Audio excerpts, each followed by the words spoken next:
Feirão Limpa Nome. Serasa negocia dívidas com até 99% de desconto. Em Dubai, Bolsonaro apresenta oportunidades de negócios em áreas como infraestrutura, agricultura e defesa. Diferença entre a inflação para as famílias mais pobres e mais ricas da população deve diminuir em 2022. Pacheco rechaça afastamento de Alcolumbre da CCJ. Cresce instalação de sistemas de energia solar na região metropolitana de São Paulo.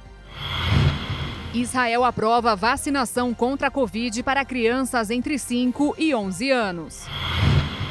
Oposição vence eleição legislativa na Argentina.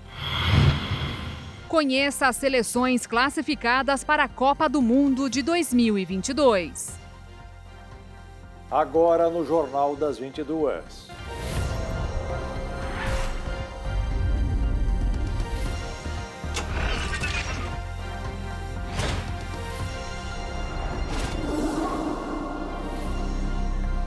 Olá, boa noite. Boa noite. 3 eventos online são realizados simultaneamente até o final de novembro para ajudar consumidores endividados a colocar as contas em dia. Mas em tempos de recessão com altas taxas de desemprego e endividamento, é preciso analisar se este é o momento ideal para renegociar as dívidas. Dívidas e mais dívidas. Difícil encontrar quem não conviva com elas. O endividamento das famílias bateu um novo recorde no mês de outubro, ultrapassando 74%, segundo a pesquisa de endividamento e inadimplência do consumidor, feito pela Confederação Nacional do Comércio de Bens, Serviços e Turismo, o que pode ser explicado em parte pela taxa de desemprego, que está em 14%. E são muitas as famílias que declararam em entrevista que não têm condições de pagar as contas em atraso e que vão permanecer inadimplentes, um total de 10,1%. Mas a questão é que pessoas que têm o nome com restrições em órgãos como a Serasa ou o Serviço de Proteção ao Crédito têm dificuldades de conseguir novos créditos. Daí a necessidade de renegociar essas dívidas. E a oportunidade pode estar nesses feirões promovidos pela Serasa, Comgás e o Banco Central, que oferecem descontos bem atrativos. O Feirão Limpa Nome da Serasa vai até o dia 5 de dezembro, com a participação de mais de 100 empresas de diversos setores. Pela carteira digital, o consumidor poderá pagar dívidas de contas básicas, cartão de crédito e débitos de lojas. São até 99% de desconto, dependendo do tipo da dívida, se é de varejo, de contas básicas, de instituições financeiras, do tempo dessa dívida também. Por isso que nós ressaltamos que é importante verificar as condições que estão disponíveis nos nossos canais de atendimento. E nesse ano nós temos uma novidade, que é o auxílio dívida da Serasa. Então qualquer pessoa que negocie uma ou mais dívidas que juntas deem mais de R$200, que sejam pagas à vistas, essa pessoa receberá R$50 de crédito de volta na carteira digital da Serasa para usar como quiser. Para negociar suas dívidas, basta baixar o aplicativo da Serasa. Para os brasileiros que não possuem internet ou não têm facilidade com plataformas digitais, em qualquer uma das mais de 7.000 agências dos Correios espalhadas em todo o país, também oferecem a consulta às ofertas disponíveis do feirão. Já o evento realizado pela Comgás, a distribuidora de gás natural encanado, oferece descontos de até 50% sem cobrança de juros ou multas. A campanha vai até o dia 30 de novembro pelo site virtual.comgás.com.br. E para participar do mutirão da negociação de dívidas e orientação financeira do Banco Central, é preciso fazer um cadastro no site consumidor.gov.br, verificar se a empresa onde você tem dívida está registrada e então fazer uma proposta de negociação. São oportunidades normalmente únicas no ano e por isso chama tanta atenção.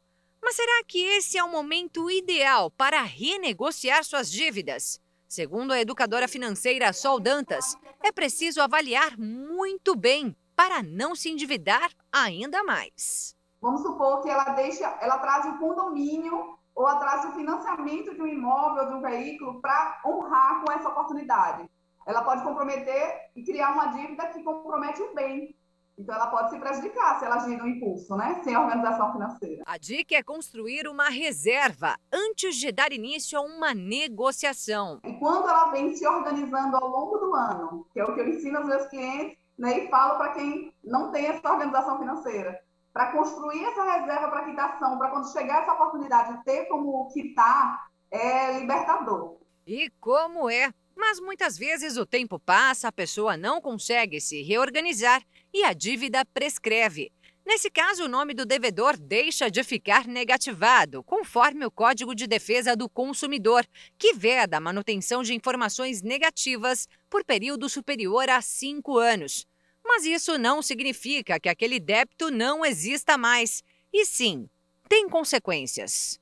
Você nunca vai poder voltar a ter um relacionamento com aquele banco se você deixar para lá, né? Então, mesmo elas prescritas, ela vai te impedir de um relacionamento ali e vai te impedir de um score melhor, para conseguir crédito em outros lugares. Agora vamos aos números da vacinação contra a Covid em todo o Brasil. De acordo com as secretarias de saúde dos estados e do Distrito Federal, foram aplicados 294.913.499 doses. 75,9% dos brasileiros já receberam pelo menos uma aplicação e mais de 125.466.000 estão totalmente imunizados com as 2 doses ou com a vacina de dose única. Damos sequência com o ranking de imunização no mundo contra a Covid. Já foram aplicados 7 bilhões e 510 milhões de doses, de acordo com a Universidade de Oxford.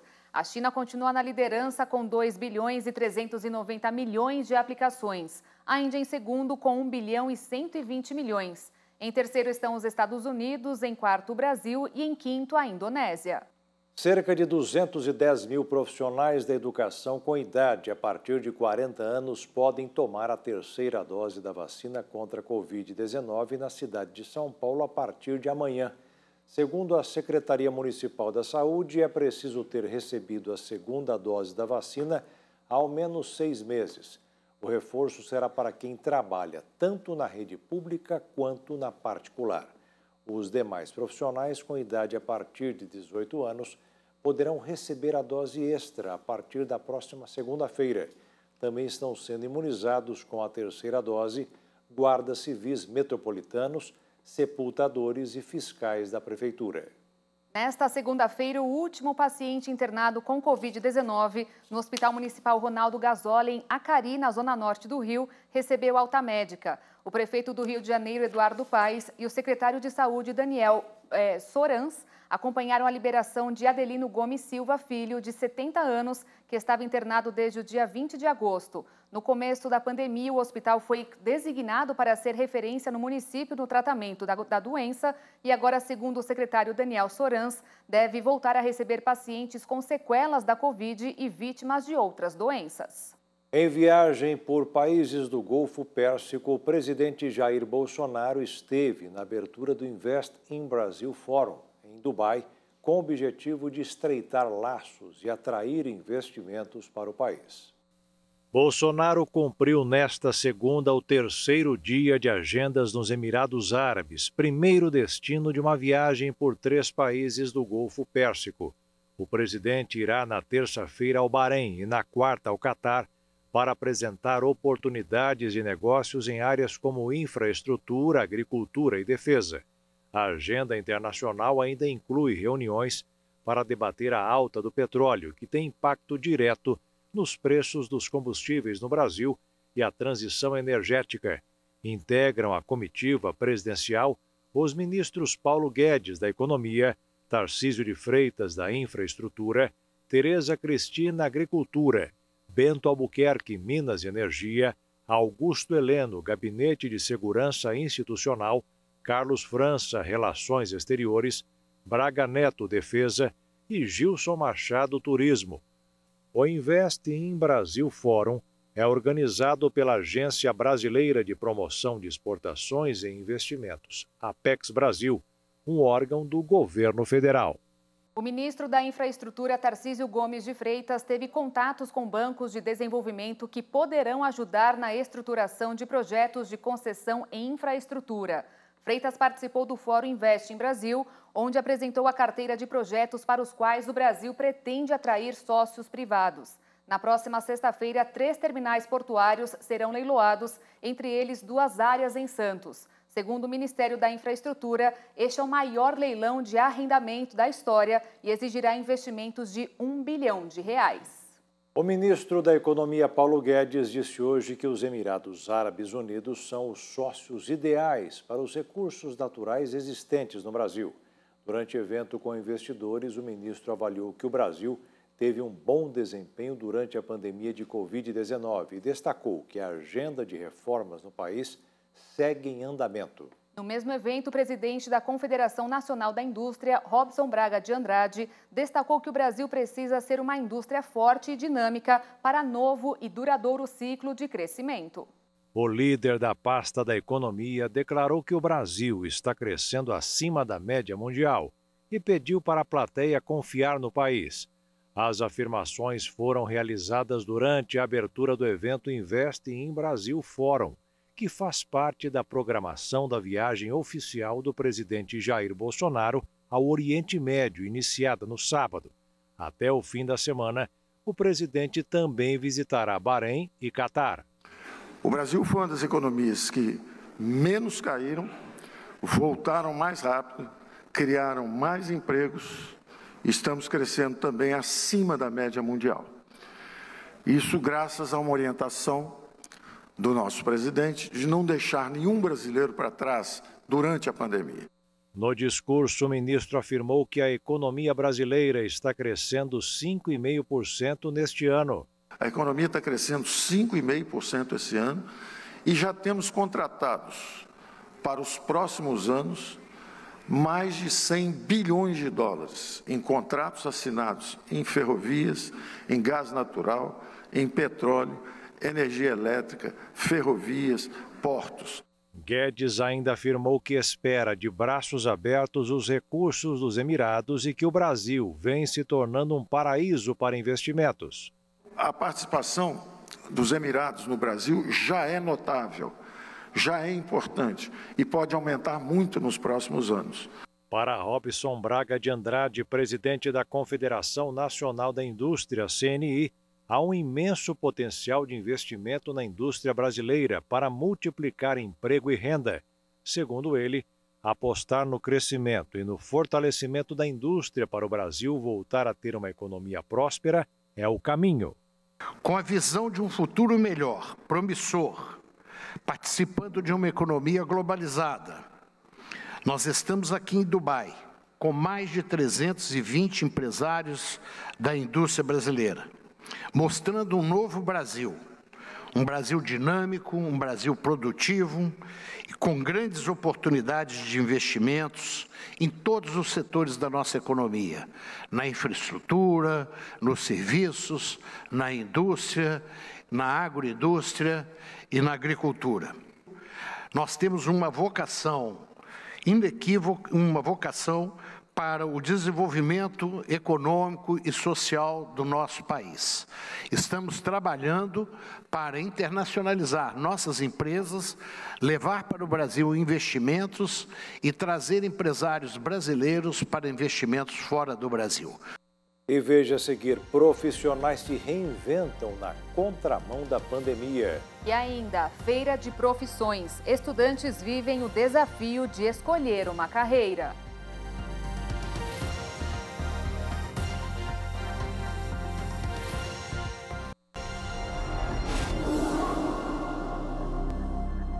A diferença entre a inflação para as famílias mais pobres e mais ricas da população deve diminuir em 2022, segundo previsão feita pelo Instituto de Pesquisa Econômica Aplicada. O IPEA divulgou seu indicador de inflação por faixa de renda. Em outubro, pelo 7º mês consecutivo, a inflação foi mais acentuada para as famílias de renda muito baixa, inferior a R$ 1.808,79 para todo o domicílio. Segundo o Instituto, naquele mês, a inflação sobre os mais pobres do país foi de 1,35%, índice 0,15 ponto percentual acima do registrado para as famílias de renda muito alta. Essa disparidade vem se acumulando e se reflete no agregado dos meses. O IPCA deve desacelerar em relação a 2021, mas ao desmembrar o indicador por faixa de renda, o Instituto destaca que a inflação de ricos e pobres deve convergir, ainda que de forma lenta. Movimento que deve ocorrer à medida que a cesta das rendas mais baixas sofrer um alívio em alguns itens, como alimentos, enquanto os preços de serviços e bens industriais, mais relevantes para as classes de maior poder aquisitivo, devem experimentar altas. Nos últimos 12 meses, para as famílias de renda muito baixa, a inflação acumulada chega a 11,4%, mantendo-se bem acima da apurada na classe de renda mais alta, de 9,3%. O presidente do Senado, Rodrigo Pacheco, negou nesta segunda-feira a possibilidade de afastar Davi Alcolumbre da Comissão de Constituição e Justiça após o senador ter sido acusado de promover supostos esquemas de rachadinha em seu gabinete. O ex-presidente do Senado, Davi Alcolumbre, foi denunciado por 6 funcionárias que o acusam do esquema de rachadinha em seu gabinete. O esquema poderia ter gerado mais de R$2 milhões. Na tarde de hoje, o presidente do Senado, Rodrigo Pacheco, do PSD de Minas Gerais, afirmou que não há motivo para o afastamento do presidente da CCJ. Pacheco disse também que Alcolumbre tem todas as condições para presidir a comissão e que confia no trabalho do senador. Durante a entrevista, Pacheco sinalizou que espera a sabatina de André Mendonça, marcada pela CCJ entre 30 de novembro e 2 de dezembro. Mendonça foi indicado ao Supremo Tribunal Federal pelo presidente Jair Bolsonaro em julho. Desde então, o nome do ex-ministro e ex-advogado-geral da União ainda não foi sabatinado. Pacheco informou que o Senado vai fazer um esforço concentrado de votações entre o fim deste mês e o início do próximo. Nesse período, Pacheco espera votar nomeações que ainda estão pendentes, como a do próprio Mendonça. Mendonça foi indicado para a vaga que surgiu no Supremo em decorrência da aposentadoria do ministro Marco Aurélio Mello. Durante o Fórum de Investimentos em Dubai, nos Emirados Árabes, o presidente Jair Bolsonaro falou com jornalistas sobre as demissões de mais de 30 servidores do INEP, às vésperas do Enem. Bolsonaro disse que a prova começa a ter a cara do governo. O presidente afirmou que a prova do Enem agora é realmente voltada para o aprendizado. Seria bom vocês conversarem com eles, o que levou àquelas demissões. Não quero entrar em detalhe, mas é um absurdo que se gastava com poucas pessoas lá. Um absurdo, tá? É inadmissível que aconteça. Então, o Milton é uma pessoa séria, responsável, é do ramo. Ele tem certeza, ele mandou uma mensagem para mim agora há pouco, diz que a prova do Enem vai se correr na mais absoluta tranquilidade. E o que eu considero muito também, começa agora a ter a cara do governo, né? As questões da prova do Enem. Ninguém precisa estar preocupado com aquelas questões absurdas no passado, que caiu um tema de redação que tinha nada a ver com nada, né? Realmente algo voltado para o aprendizado. Os servidores do INEP levarão ao Congresso denúncias de assédio contra Danilo Dupas Ribeiro, presidente do INEP. No dia 8 de novembro, ocorreu um pedido de demissão coletiva no Instituto Nacional de Estudos e Pesquisas Educacionais Anísio Teixeira, responsável pelo Enem, em meio a denúncias de censura no conteúdo das provas. O Enem, tanto na versão impressa quanto na versão digital, será aplicado nos dias 21 e 28 de novembro. Um laudo do Instituto de Pesquisas Tecnológicas apontou que a gruta onde 9 bombeiros civis morreram no último dia 31 em Altinópolis, interior de São Paulo, possui estruturas favoráveis aos chamados desplacamentos como fissuras, o que fez a prefeitura interditar outras 19 grutas existentes no município. Conforme os dados do Instituto, a gruta em que o grupo de 28 bombeiros civis participava de um treinamento no último fim de semana de outubro apresentava manchas de umidade, plano de descontinuidade do teto e estruturas favoráveis aos desplacamentos. O número de sistemas de energia solar instalados na região metropolitana de São Paulo teve um crescimento de 75% nos primeiros 10 meses deste ano, segundo um levantamento da Associação Brasileira de Energia Solar Fotovoltaica. No início de 2021, eram 2.959 instalações em casas e comércios da Grande São Paulo, quantidade que saltou para 5.181 em outubro. A expectativa da associação do setor é a de que o uso de energia fotovoltaica gerada através da luz solar cresça ainda mais nos próximos anos, considerando o cenário de crise hídrica que está previsto para 2022. Porém, a questão financeira segue como uma barreira para o acesso mais amplo e democrático da população a esse tipo de energia limpa e renovável. De acordo com a associação do setor, um consumidor que opta por investir na produção de energia através da luz solar leva em média 5 anos para ter um retorno financeiro. Mas, em contrapartida, tem uma fonte pouco poluidora que é capaz de produzir energia elétrica por mais 20 anos. A lei que obriga os síndicos a denunciarem a violência doméstica em condomínios, sejam residenciais ou comerciais, entrou em vigor nesta segunda-feira no estado de São Paulo. Segundo o texto, não há diferença se a agressão ocorrer na área comum ou dentro dos apartamentos ou casas. Pela lei, o síndico tem que informar as autoridades. Os condomínios residenciais e comerciais deverão comunicar à Delegacia da Mulher ou ao órgão de segurança pública quando houver nas unidades condominiais ou nas áreas comuns indícios de episódios de violência doméstica e familiar contra mulheres, crianças, adolescentes e idosos. De acordo com a lei, síndicos ou administradores devem informar casos de violência em andamento imediatamente, por telefone ou aplicativo, se possível, identificando vítima e agressor. Se o caso já tiver ocorrido, a comunicação pode ser por escrito dentro de 24 horas. O texto, de autoria do deputado Professor Kenny, do Partido Progressista, prevê ainda que a administração do local deverá fixar cartazes, placas ou comunicado divulgando as informações sobre a lei em áreas de uso comum do condomínio. O texto, aprovado pelos deputados estaduais em 11 de agosto na Assembleia Legislativa de São Paulo, falava em advertência na primeira autuação e multa de até R$ 2.900 a partir da segunda. Mas essa parte foi vetada pelo governador João Dória, pois cabe à União legislar sobre esse assunto e advertência e multa aos condomínios não são previstas na legislação federal. 7 em cada 10 trabalhadores tiveram que mudar de ramo durante a pandemia. Uma pesquisa revelou que o momento é visto como favorável por quase 90% dos que buscam uma nova colocação profissional.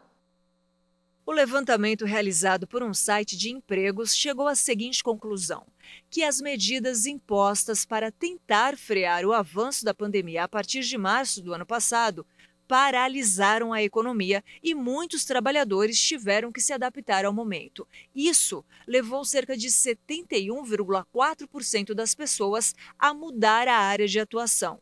Os cargos mais afetados pela pandemia foram justamente os mais operacionais.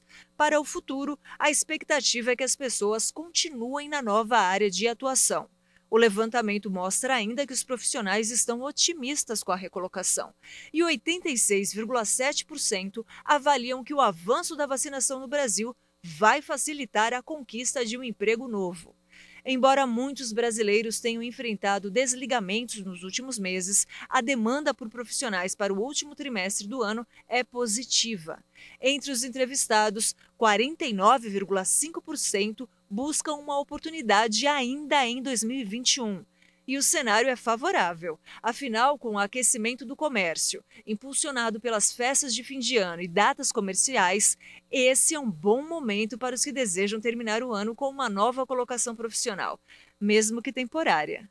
Com a proximidade do fim do ano escolar, muitas universidades e instituições de ensino realizam feiras de profissões. Esses eventos são uma ajuda extra para os estudantes que estão saindo do ensino médio e querem saber mais sobre o curso superior pretendido, ou principalmente para os que ainda não decidiram que carreira seguir. A Feira das Profissões é uma oportunidade especial para quem está saindo do ensino médio e pretende cursar uma faculdade, mas ainda está em dúvida. Ao todo foram montados 25 estandes como esse, de cursos das áreas de saúde, humanas e exatas, para que o aluno tenha condições de fazer a escolha certa da profissão. Nesse estande, por exemplo, o visitante tem acesso à realidade virtual voltada tanto para games quanto para a saúde. São várias atividades que buscam dar suporte e tirar dúvidas do estudante. Ele vem até a feira, né? Ele é recebido por nós e ele pode fazer uma oficina ou participar de uma palestra de cada curso. Nessa oficina ele vai conversar com os seus professores do futuro curso e com acadêmicos para tirar dúvida. Então o que a gente percebe, às vezes eles querem perguntar, as provas são muito difíceis, e ele consegue conversar com esse acadêmico para tirar todas as dúvidas dele da profissão. A coordenadora do evento explica que a universidade fez parceria com escolas públicas e privadas para oferecer apoio ao jovem que ainda está decidindo a área que irá atuar. A gente tem trabalhado há 2, 3 meses visitando essas escolas, temos vivido um tempo diferente para a educação. Então esses alunos que ficaram mais de um ano sem aulas presenciais, tem mais necessidade ainda desse contato com o curso para ter certeza. Então foi feita essa visita às escolas, esse convite para que eles fizessem essa decisão e não se desmotivassem, para que eles voltem a estudar para salas de aula e para a faculdade. E veja a seguir, Israel autoriza vacinar crianças entre 5 e 11 anos contra a Covid. E ainda, Estados Unidos avaliam positivamente a COP26.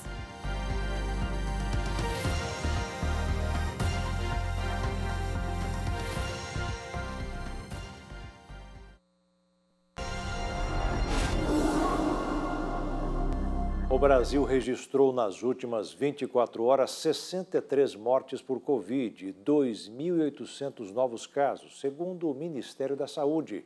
Confira os números da pandemia. No mundo, já são mais de 253 milhões e 709 mil casos confirmados e mais de 5 milhões e 405 mil óbitos em decorrência da doença.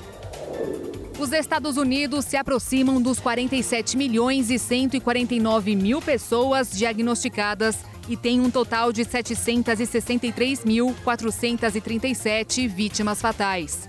A Índia tem mais de 34 milhões e 447 mil pessoas que foram contaminadas. Já o Brasil tem mais de 21 milhões e 960 mil testes positivos, sendo que mais de 21 milhões e 162 mil pessoas já estão recuperadas da doença.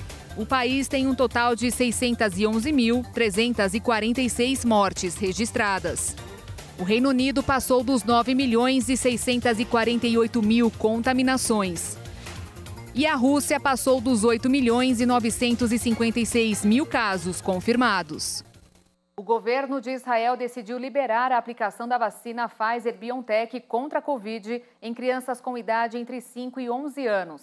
As autoridades de saúde do país consultaram especialistas que afirmaram que os benefícios da vacina superam os riscos. A decisão anunciada pelo Ministério da Saúde foi aprovada por um painel de especialistas na semana passada, depois que os Estados Unidos concederam o uso emergencial da vacina Pfizer e BioNTech para a faixa etária na dose de 10 microgramas. Exemplo de vacinação, Israel começou a aplicar a terceira dose da vacina em agosto para a população de forma geral. O país também foi o primeiro a oferecer uma dose de reforço contra a Covid, ainda em julho, para adultos com sistema imunológico suscetível a doenças. De acordo com os ensaios clínicos da farmacêutica, a vacina demonstrou ser 90,7% eficaz contra as formas sintomáticas da doença. Além de evitar que adoeçam, as autoridades também esperam reduzir o número de fechamentos de escolas e a transmissão da epidemia para a população em geral. Os Estados Unidos começaram a vacinar contra a Covid-19 crianças da mesma faixa etária na última terça-feira. O Reino Unido vai estender a terceira dose da vacina anti-Covid para pessoas entre 40 e 49 anos. O país é uma das nações mais afetadas pela pandemia do coronavírus, com pelo menos 143 mil mortes. As autoridades de saúde deram sinal verde para o reforço desta faixa etária nesta segunda-feira. Os especialistas do Comitê Conjunto sobre Vacinação e Imunização anunciaram que todos os adultos dessa idade poderão ter acesso a uma terceira injeção 6 meses após terem recebido a segunda. A princípio, os imunizantes liberados são Pfizer-BioNTech ou meia dose da Moderna. Até agora, mais de 12 milhões de pessoas no Reino Unido receberam a terceira dose. Entre elas estão a população com mais de 50 anos, profissionais da saúde e pessoas mais vulneráveis ao vírus. O órgão de saúde disse ainda que os adolescentes de 16 e 17 anos poderão se beneficiar de uma segunda dose da vacina da Pfizer-BioNTech pelo menos 12 semanas após a primeira. Até então, eles só podiam tomar uma dose. Os anúncios surgem no momento em que o governo reitera seus apelos à população para que vá receber a dose de reforço. O objetivo é evitar o caos do inverno passado, com hospitais saturados com pacientes da Covid-19 e de outros vírus sazonais, como a gripe. Países europeus como a Alemanha já enfrentam um aumento preocupante de casos. De acordo com informações divulgadas hoje pela Organização Mundial do Comércio, o crescimento do comércio desacelerou este ano devido a problemas na cadeia de abastecimento. Segundo a OMC, alguns setores registraram contração global de 100 pontos e ficou em 99,5 pontos. Os problemas de abastecimento na cadeia industrial global, especialmente em setores como semicondutores ou automóveis, tem contribuído para a queda do índice de confiança produzido trimestralmente pela Organização Mundial do Comércio, após um ano de continuidade. A OMC indica um freio no crescimento do comércio após 103,9 pontos em fevereiro, 109,7 em maio e 110,4 em agosto. De acordo com a Organização Mundial do Comércio, essa é a primeira queda abaixo do limite de 100 pontos neste ano. Dos 6 componentes do índice, apenas 2 continuam em expansão. O transporte de mercadorias por via aérea, que registrou 106,1 pontos, e o marítimo, 100,3 pontos, enquanto a troca de matérias-primas ficou em 100 pontos, mantendo os valores do trimestre anterior. A coalizão opositora de centro-direita Juntos por El Cambio saiu vitoriosa nas eleições legislativas argentinas neste domingo, segundo os primeiros resultados oficiais. Com mais de 90% dos votos computados, o peronismo, liderado pelo presidente Alberto Fernandes, saiu derrotado e deve perder o controle do Senado. Será a primeira vez desde a redemocratização em 1983 que os peronistas não terão o poder de definir a agenda da casa. Na cidade de Buenos Aires, a candidata da oposição à Câmara dos Deputados, a ex-governadora Maria Eugênia Vidal, conseguiu uma vitória expressiva, com 48,8% dos votos, sobre Leandro Santoro, com 40,06%. Em Córdoba, a derrota foi ainda maior. O Juntos por El Cambio teve 54,1% contra 24,9% da aliança governista Frente de Todos. O peronismo também perdeu em Santa Cruz, tradicional província kirchnerista, por 35% contra 28,2%. Na cidade de Buenos Aires, ainda segundo as pesquisas, a vitoriosa foi a ex-governadora Maria Eugênia Vidal. O economista de ultradireita Javier Milei estaria eleito, fazendo dos libertários a terceira maior força na capital federal, assim como nas primárias. A esquerda, porém, representada pela Aliança Frente de Esquerda, também repetindo o resultado de setembro, teria alcançado o posto de terceira força política no país. Os números prévios mostraram, no entanto, que a derrota peronista foi menor que a sofrida em setembro nas primárias e que ocasionou uma reorganização do gabinete de ministros sob o comando da vice-presidente Cristina Kirchner. O presidente Alberto Fernandes fez uma declaração pela TV, direto da residência de Olivos, pouco após a divulgação dos resultados. Disse esperar que a oposição seja responsável e aberta ao diálogo para gerar progresso para o país.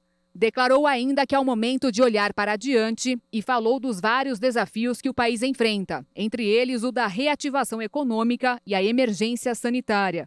O líder da oposição e ex-presidente Maurício Macri afirmou mais cedo que os próximos 2 anos vão ser difíceis para a Argentina, mas que vai atuar com muita responsabilidade, ajudando para que a transição seja feita do modo mais ordenado possível, para que se possa voltar a colocar o país no rumo correto.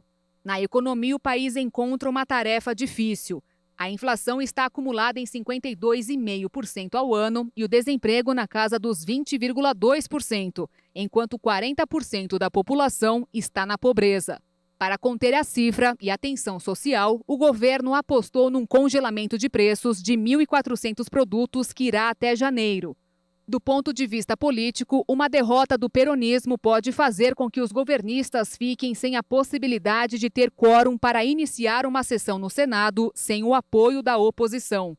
Caso perca cadeiras entre os deputados, o peronismo pode ver o comando da Câmara, chefiada hoje por Sérgio Massa, mudar de lado, o que colocaria um opositor na linha de sucessão presidencial. A derrota da coalizão peronista nas eleições legislativas da Argentina neste domingo vai levar a medidas mais populistas no curto prazo, no meio de disputas internas dentro da própria coalizão, de acordo com o banco Goldman Sachs, em relatório enviado a seus clientes. Segundo a instituição bancária, a volatilidade financeira vai permanecer elevada e uma forte desvalorização cambial no curto prazo parece inevitável. O Irã disse que convidou o diretor da Agência Internacional de Energia Atômica para se reunir com seu ministro das Relações Exteriores após a preocupação expressa pelo chefe da agência da ONU sobre a falta de contatos com Teherã. Convite feito, aguardando por resposta.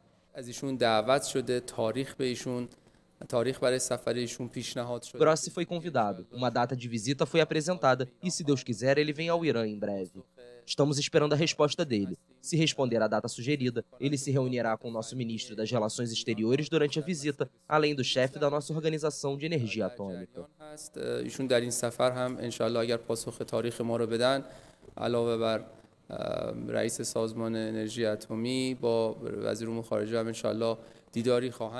Na sexta-feira, Grossi afirmou que a falta de contatos com o novo governo iraniano era surpreendente, lembrando que Teherã tem vários prazos importantes nas próximas semanas.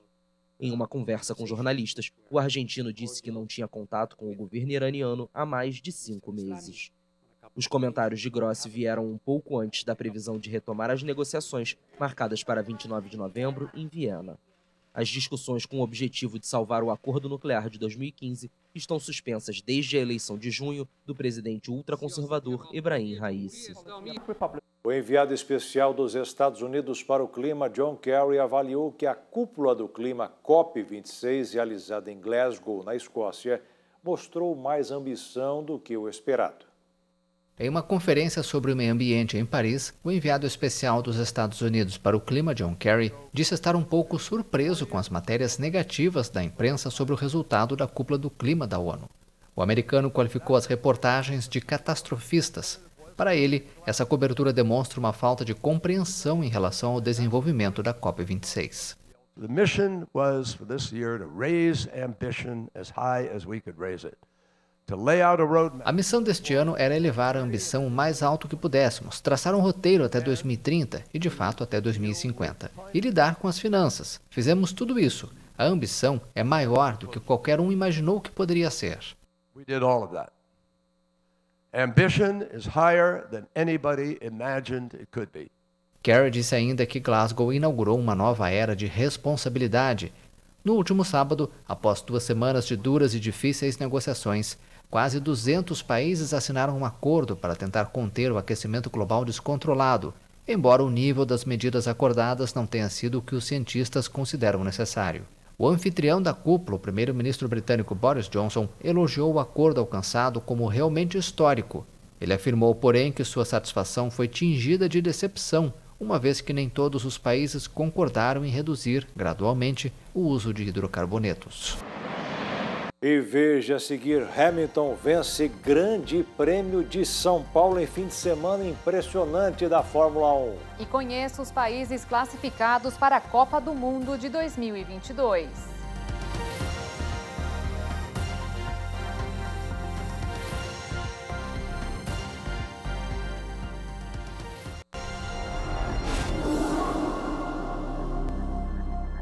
Grande Prêmio do Brasil de Fórmula 1, que ocorreu ontem, domingo, ficou marcado por momentos importantes. Após superar uma desqualificação de 25 posições, o inglês Lewis Hamilton venceu a prova. O público brasileiro lotou o Autódromo de Interlagos para acompanhar uma das corridas mais importantes para a temporada da Fórmula 1. Ao todo, mais de 180 mil pessoas estiveram na Zona Sul de São Paulo durante os 3 dias de evento, quebrando recorde de lotação. Antes do início da corrida, o hino nacional foi interpretado pelo maestro e pianista João Carlos Martins, e a Esquadrilha da Fumaça fez a festa no céu de São Paulo. Lewis Hamilton, da Mercedes, após problemas com a asa e a troca do motor, largou apenas na 10ª colocação. Já Max Verstappen, líder da competição, largou em segundo. No decorrer da prova, todos sabiam que a disputa principal era entre o inglês e o belga, e foi assim até o final. O 7 vezes campeão mundial Hamilton perseguiu Verstappen até que assumiu a liderança da corrida faltando 12 voltas para o fim. Numa prova de recuperação inimaginável, o piloto de 36 anos conquistou a sua 3ª vitória no Brasil e estabeleceu um recorde de vitórias no Grande Prêmio de São Paulo. Ao final, Hamilton prestou uma homenagem ao tricampeão mundial Ayrton Senna e emocionou o público presente. Com a vitória, Hamilton reduziu a liderança de seu rival da RBR para 14 pontos, com 3 corridas restantes para o encerramento da temporada. Essa foi a 6ª vitória de Hamilton no ano e a 101ª de sua carreira, quebrando mais um recorde pessoal. Pela 32ª rodada do Brasileirão, o Palmeiras visitou o Fluminense no Rio de Janeiro e saiu com um péssimo resultado. Já o Flamengo goleou o São Paulo em pleno Morumbi. Confira os gols de domingo do Campeonato Brasileiro.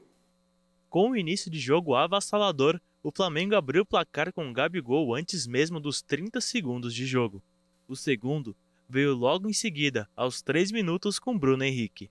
Com o decorrer do jogo, o São Paulo se manteve apático e no final da primeira etapa, Michael acertou um lindo chute para fazer o 3º gol dos cariocas.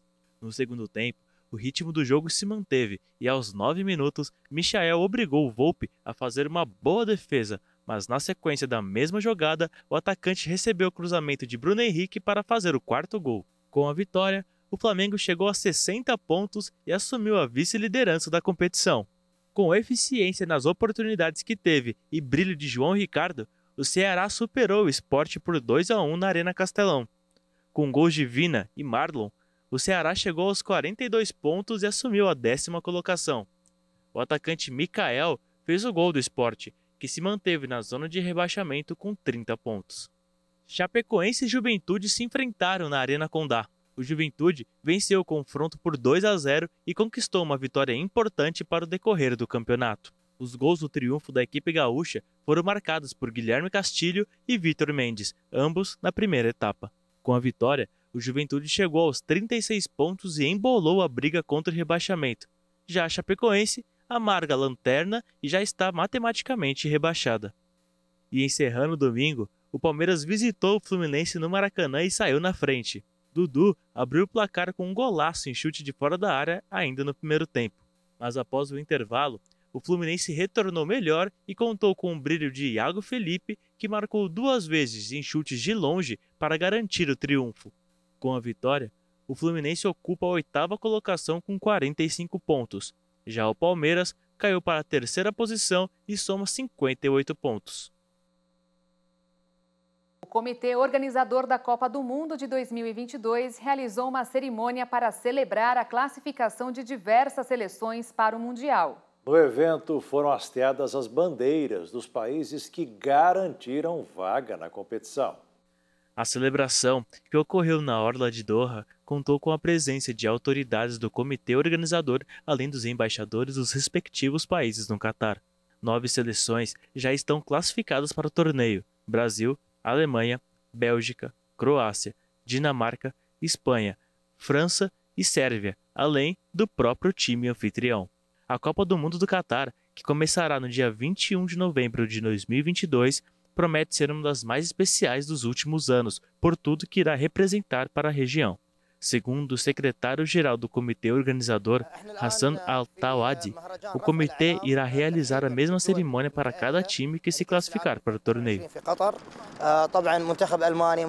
Essa é uma iniciativa dos comitês no Catar para receber não apenas as seleções classificadas, mas também, principalmente, os torcedores dessas equipes que esperamos ansiosamente ver daqui a um ano na Copa do Mundo. 6 dos 8 estádios já estão com suas obras concluídas. As eliminatórias nos diversos continentes seguem até o ano que vem, quando, em março, será definido boa parte dos times classificados. Haverá, ainda, a repescagem intercontinental em junho.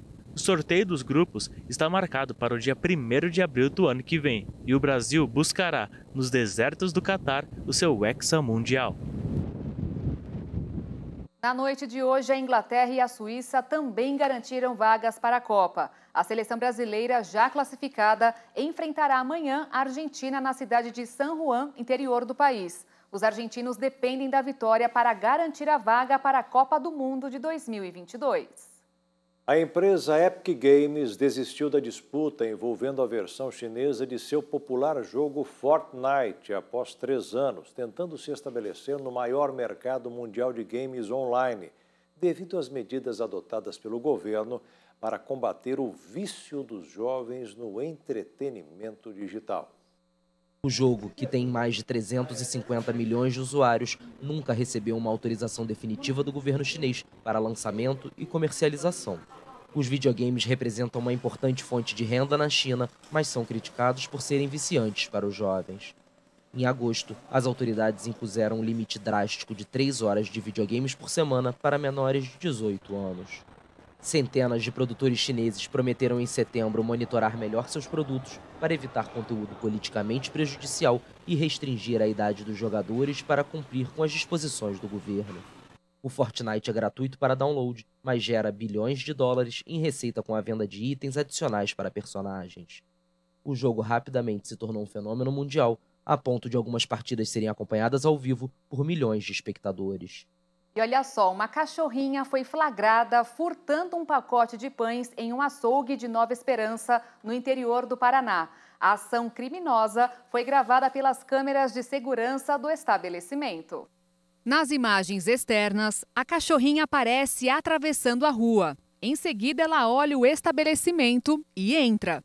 Lá dentro, com imagens de segurança do local, ela cheira um pacote de pães que está na prateleira mais baixa e puxa com a boca. No mesmo instante, sai correndo. O dono da mercearia se surpreendeu com a ação que durou poucos segundos e disse que perdoa o furto da cachorrinha. Segundo ele, apesar do pão perdido, a história repercutiu e rendeu novos clientes na região. E veja como foram alguns dos testemunhos de pessoas que saíram vitoriosas. Oh, glória, nós damos glória, Ele vem para mudar a nossa história. E você foi o quê? Sola dos pés, os dois, queimação, né? E sumiu agora? Graças a Deus, pai. Você lá? Tava 15 dias com dor no ombro, um peso danado aí nas costas e passou. Saiu agora. E você foi o quê? A minha mão. Do lado esquerdo inteirinho, tá? Faz quase um mês que eu não tava conseguindo nem mexer quase. A mão não conseguia pegar nada. Ai, estou tão feliz. Normal. Lá na galeria, lá em cima. Eu tive um acidente de moto e eu tirava raio-x e nada no pé, né? E doendo. Hoje mesmo eu tinha trabalhado no hospital, andei bastante. E até tá inchado um dos pés. Só que a dor parou, sabe? Eu até falei, nossa, eu vou pra lá, vai doer meu pé. Eu tive até machucado, tudo o osso da perna, tudo. Você vê como é que o demônio mexe até no pensamento. Eu vou lá, vai doer a minha perna, mas não dói não, aqui é curado. Na galeria. Ô, missionário, cheguei aqui com muita coriza, tava me incomodando demais, mas depois que eu comecei a dançar, a cantar a dança da vitória, secou. Secou, você foi o quê, irmão? Missionário, eu não conseguia fazer a volta da vitória, que eu ia fazer, eu ficava tonto. E hoje eu fiz, não senti nada. A labirintite foi embora. Foi embora. Oh, glória a Deus. Oh, glória, nós damos glória, Ele vem para mudar a nossa história. E o Jornal das 22 termina aqui. Obrigada pela sua companhia, um ótimo fim de noite, início de semana para você e até amanhã. Boa noite, fique na paz. Tchau.